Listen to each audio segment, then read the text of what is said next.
You want to go? I like that part. Okay, good.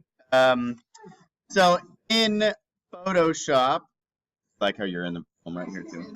I don't know if you did a media release form here, but okay. So what you're gonna need to do is go to File on the Photoshop machine. You have to click New, and this just gives you a blank document. Is essentially what you're doing. You're gonna want to call this what I'd call it as sports, not spots, sports poster, and then I'd use your last name. So I would say Faulkner. Clipboard's fine. Now here's where it says pixels. Right below that, you can change that, the drop down to inches, and then do your width at, I'm going to do mine at 36 inches wide, and then 24 inches tall.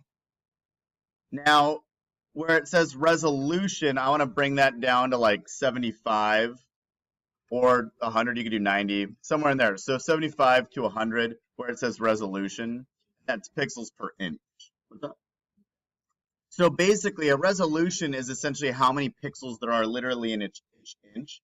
If you have huge pictures, you can fit those in if it's a large palette. But because I'm giving you such a huge poster, you want to have fewer pixels per inch because you have 36 inches within which to work.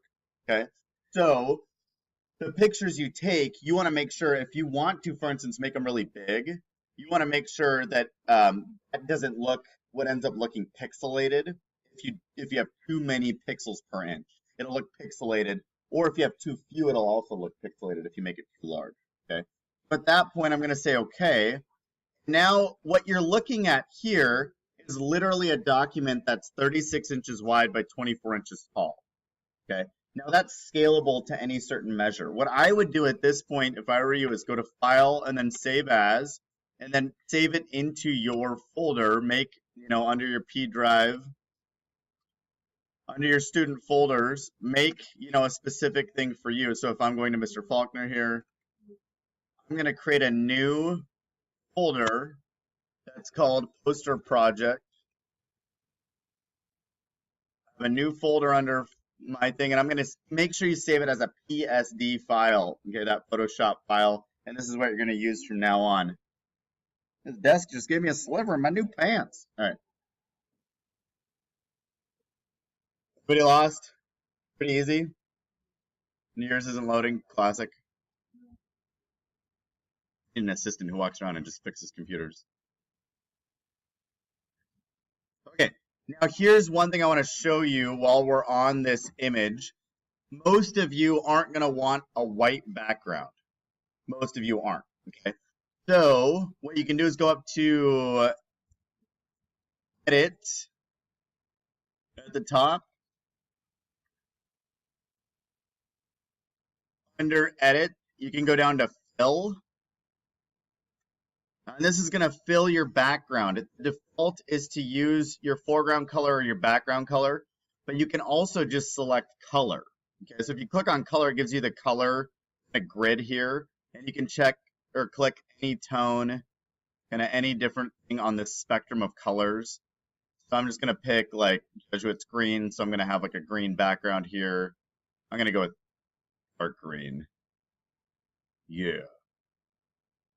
All right, so once I see that, now my whole background is green. It's a nice dark kind of green, olive green color.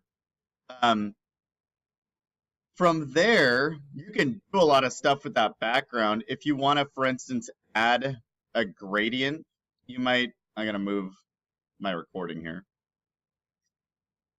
You can posterize it. You can add a gradient if you want. A gradient might look like any one of these that I'm doing.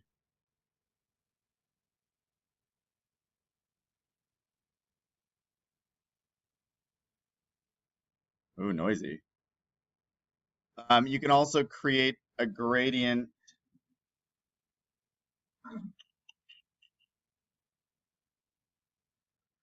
by going to this gradient tool over on the left. And when I pull it, it uses whatever colors are in my chips. So if I do, for instance, like red, let's make it really contrasty, and I pull my gradient tool over, I can get kind of crazy designs like the one I just did. Again, the gradient tool's to the left here. It literally looks like a gradient. G is the shortcut. And then depending on what your chips are at the bottom here, you can change your gradient to look like different things when I pull it. Whee! Ooh, that's kind of fun. Make some shadows in there. I can do a spiral gradient. Use blue here. You gotta go. But look at that one, that's pretty. I can do a spiral gradient. Again, that's up at the top here. You get these different kind of options. That can make for some really dynamic backgrounds.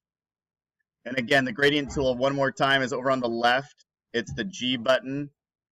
And then your gradient will depend on the chips you choose at the bottom left.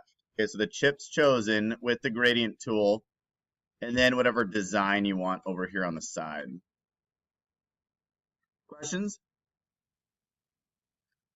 Okay, that's a great way to get your background going. I do want to